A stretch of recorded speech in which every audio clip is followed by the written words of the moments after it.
What's up guys, I'm randomfrankp, and continuing our end of the year wrap ups, today we have the top 5 gaming headsets from 2022, showcasing the best of the best that came out this year.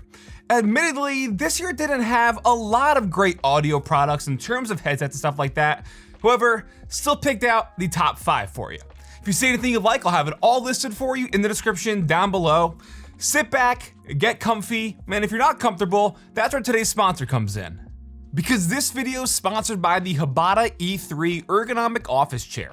As a content creator who is constantly sitting down, editing, and scripting, comfort and support is always a must, and that's where the E3 shines. To give yourself the best posture and positioning at your desk, of course the entire chair is height adjustable, but you can adjust the seat depth 4 centimeters for your hips. The back support also gets an upgrade here with 2.8 centimeters of height adjustment as well to align with your spine. Then the 3D adaptive lumbar support takes over as it naturally adapts to your sitting posture without any manual adjustment. The breathable mesh material throughout not only looks nice, but provides ample cushioning and comfort during those long sessions sitting down.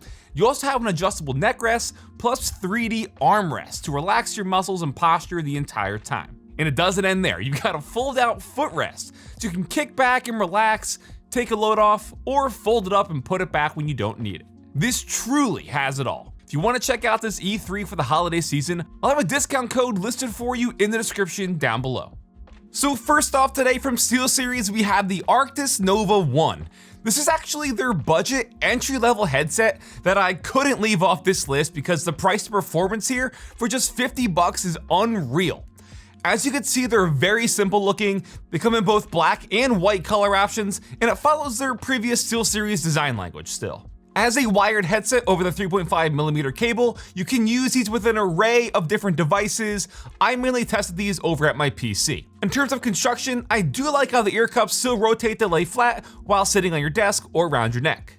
Now in terms of comfort, personally I think the Steelseries ones are always very well designed and stuff, and this actually features their Comfort Max system in terms of the adjustable headband, and it's super lightweight at just 236 grams. So having that headband up top being separate from the actual top of the headset gives it so it kind of adjusts on its own, and it has different levels of the strap, but I mean you set it down on your head, kind of auto adjusts, very comfortable, good even clamping force. And in terms of the glasses test, which I always like to do because I know I wore glasses for most of my life, yes, barely touches, still no pressure, definitely all good on the comfort front.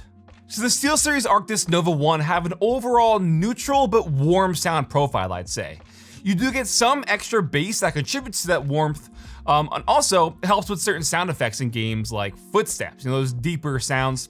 And the higher end, the trebles, they do take a bit of a hit in clarity, I'd say, where it's most noticeable in the details of like vocals, for example, but that's kind of that trade-off. However, that can all be fixed and enhanced with their Sonar software. I've talked about this in the past, but Sonar is my go-to software for all EQing, and that's why out of the box they are pretty neutral, because they kind of, encourage you to go into Sonar to fine-tune them to how you like or what game you're playing.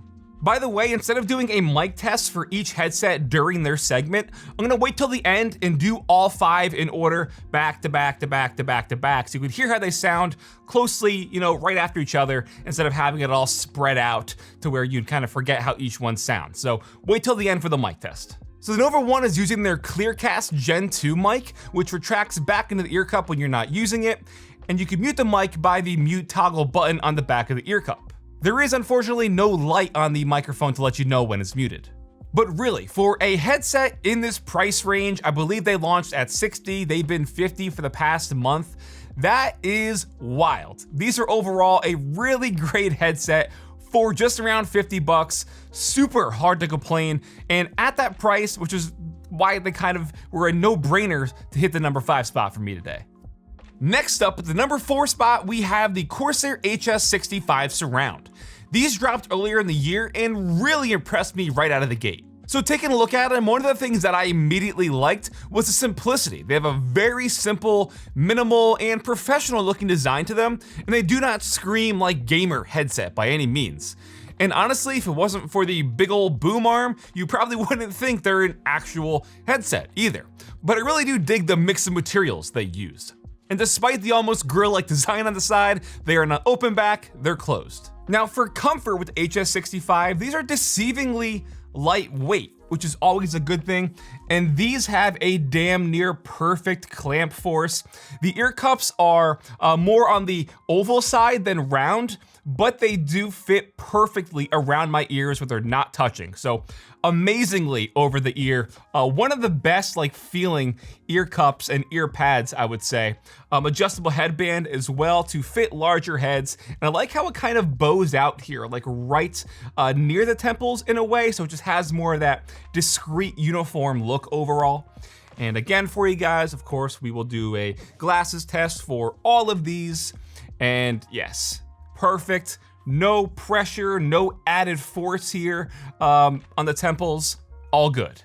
So the microphone on the HS65 Surround is omnidirectional, and the whole boom arm itself is all rubberized, so you can bend it however you want in front of your mouth. There is no physical mute button on any of the ear cups or on the headset itself. You just lift the actual boom arm to mute it. The HS65 do terminate a 3.5mm connector for, using them on your PC, Mac, PS5, Xbox, the Switch, and so on. But it is really meant to be used with a PC and then plugged into the included USB adapter. So that little tiny sound card is what's going to let the headset really shine and allow you to take advantage of the surround sound capabilities.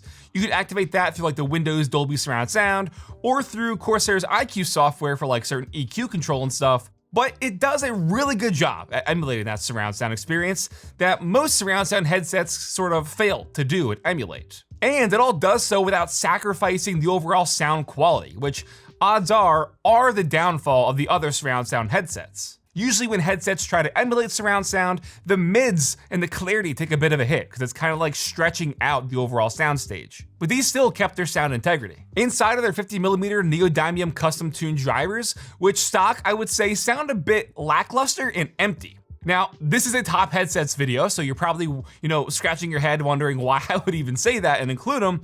But again, once you start to sort of tune the drivers with the EQ settings and you enable that surround sound, then it does come to life. I prefer the traditional smiley EQ to add some punch to the bass and sparkle in the high ends, and then I too was smiling. Directional audio was also on point with enough separation in the surround sound that I can easily tell front from back, left from right in the open world I'm playing in. So the HS65 launched at $80, and they do currently have an active Black Friday and Cyber Monday deal that bring these down to just $50, which is wild, and all the more justifies this being one of the top bang for your buck headsets of 2022.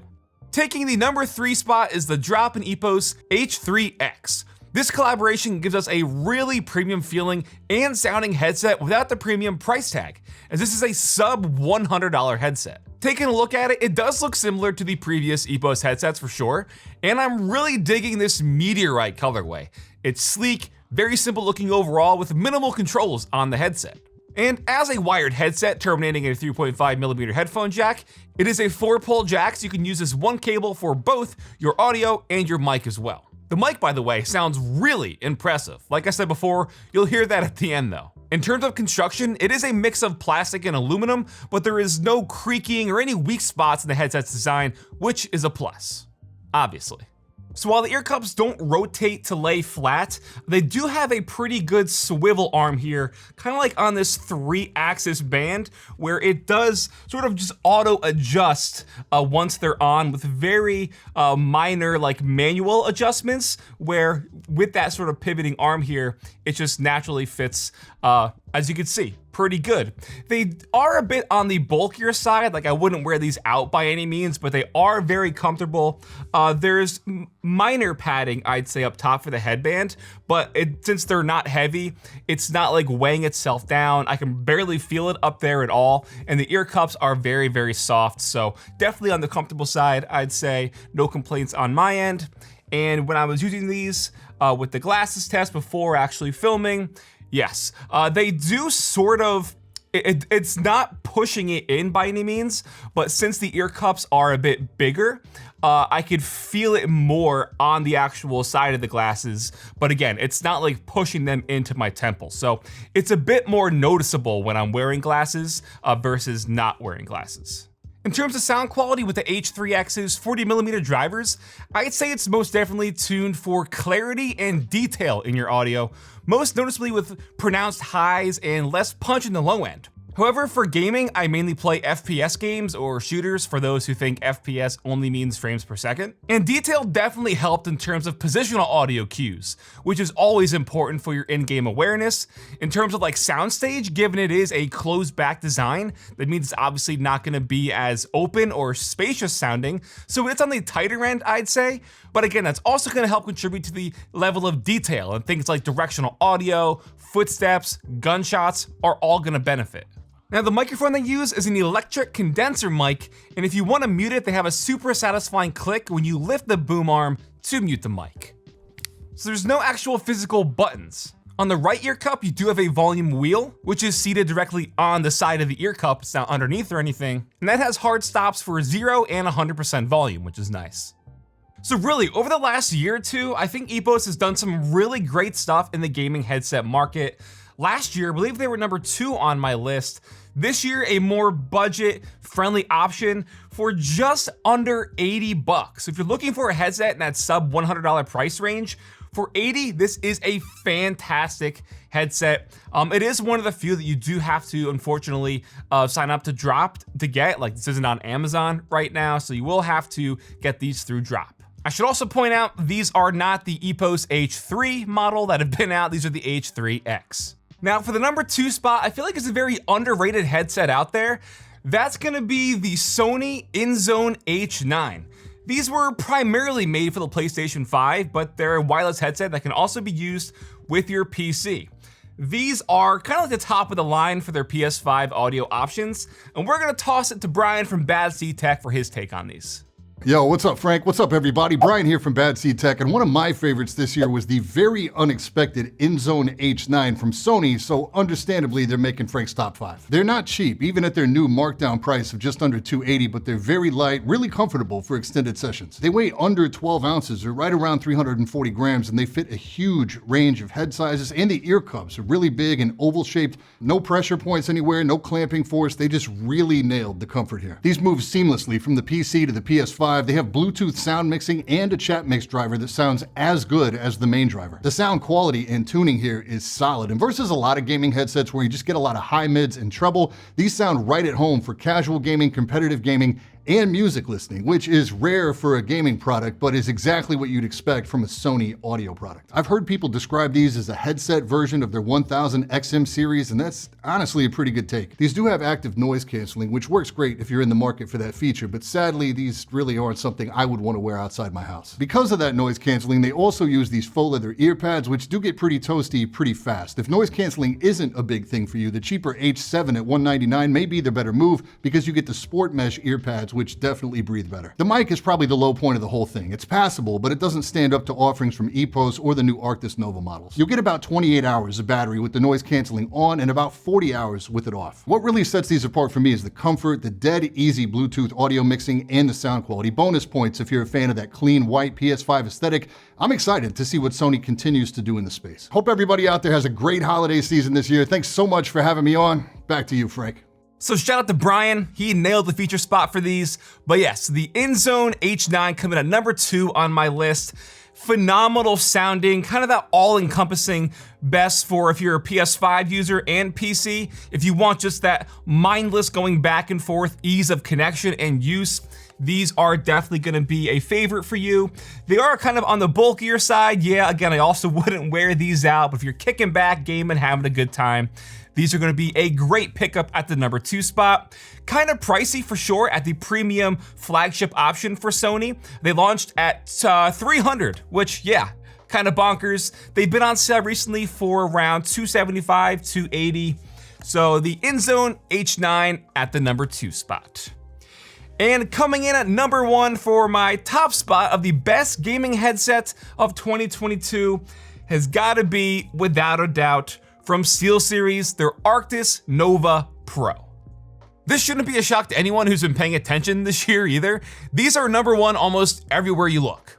These look really nice, they feel premium as well, even though it's the sound quality that matters the most in the end. But taking a look at them, most of your controls are going to be on the left ear cup here, including your power button, the mic mute, and the volume controls. The mic is also seated inside the left ear cup as well, with just the Bluetooth button left to its lonesome on the right ear cup. So yes, you can use these wireless over the 2.4 GHz connection, over Bluetooth, or wired if you prefer. So giving you a ton of use cases and flexibility with all your devices. And speaking of flexibility, the ear cups do rotate to lay flat on your desk or around your neck, and you may notice on top of the ear cups, we also have these two ports. These are actually integrated microphones with a noise canceling feature that we will touch on just in a little bit. Now, the actual ear cups themselves have removable magnetic plates, but also it hides the removable battery. Inside the right ear cup is where the battery sits, so you can easily swap them out when one of them dies. It fits nice and snug as well, so you don't have to worry about these plates, falling out. But they also include a second battery for you, and this is so you can always have a second battery charging inside the base station at all times. So when your headset dies, you can just swap batteries, replace a dead battery in the base station, and then always have a fresh battery ready for when you need it. And that's clutch. Battery life though is also 20 hours per battery, so you're getting 40 hours total, and a 15-minute quick charge gives you over 3 hours of use. So these are killing it. And speaking of the base station charging the batteries, included with the Nova Pro Wireless is your wireless base station, which lets you control pretty much everything of this headset at an arm's reach. And it's very simple. You have the OLED screen and the big old volume knob on the right side. You can access the menus by holding in the volume dial. From here, you can navigate and select pretty much everything from the connection modes, fine-tune the transparency mode and the active noise canceling. There's also a little touch-sensitive button on the face as well for backing out of the menus. You have a bunch of EQs that are preset on the device. You can adjust and make your own custom EQs as well. The base station is insane. On the backside, you also have a line in and a line out, and you also have two USB-C ports for connecting this to two different devices at once, so your PC and a PS5, or with a PC and a laptop, a Switch, even Apple products. This works with a Mac or a MacBook Pro natively. Now, one of the big selling points, not only the Nova Pro Wireless, but a lot of these higher-end wireless headphones or headsets out there is active noise canceling, which these have, and also a transparency mode, which I'll touch on in a second. For the active noise canceling, I'd say it does a really good job of eliminating those lower hum sounds. Like in the summertime when my HVAC is on, it eliminated that in the closet down here in the studio. It's winter now, so it also eliminates the heater when that kicks on. When I'm at my PC, I'd say it does a decent job at taking away the overall sound of my fans, right next to me in the PC, but I could still hear, what's going on. So I would say it does like a 50-50 job at taking out the ambient noise. Obviously, the Bose and the Sonys of the world, the Sennheisers, they do a better job with their noise canceling, but this is Steelseries, and I'd still say, like I said, it does better with those lower-end hums that are just going on around you. Now, what's interesting about these, like I just talked about, is that transparency mode. And that's so where if you were to have your active noise canceling turned on, you can enable transparency mode so you could still be aware of someone's calling your name or knocking on the door or something like that. The weird thing, though, that I'm not a big fan of with these is it makes the ambient noise louder than it would be if you just had it turned off. So with these two microphones on the top of the ear cups, it's listening, and then it's, pumping into your ears the sound of the ambient sounds in your room. And it's just louder than it needs to be. I think you can adjust it in the software, sure, but you're just better off not having it turned on or not even using the noise canceling if you want to be able to hear what's going on. Again, they're nice features, but I would personally disable them both. So for the mic, we do seemingly have the same retractable Clearcast Gen 2 mic. It is bi-directional and noise canceling, and I think it's the same microphone that they use on the Nova 1 and the rest of their Nova series lineup. But the difference is, obviously, this is a wireless headset versus the wired version. So there is gonna be just some of that natural quality loss due to it being wireless versus wired. Now, in terms of comfort, I'd say the Nova Pro is sort of in the medium to heavier side in terms of weight, just because of the mix of premium materials. There's a lot of aluminum mixed in with this as well. However, just like we saw on the Nova 1, it has that auto-adjusting headband up top, which does alleviate a lot of that pressure from it weighing down. That's gonna take most of the weight off your head, so it's not gonna be that noticeable overall. You can see, like, I'm just putting it here and the headband's doing most of the work for adjusting automatically.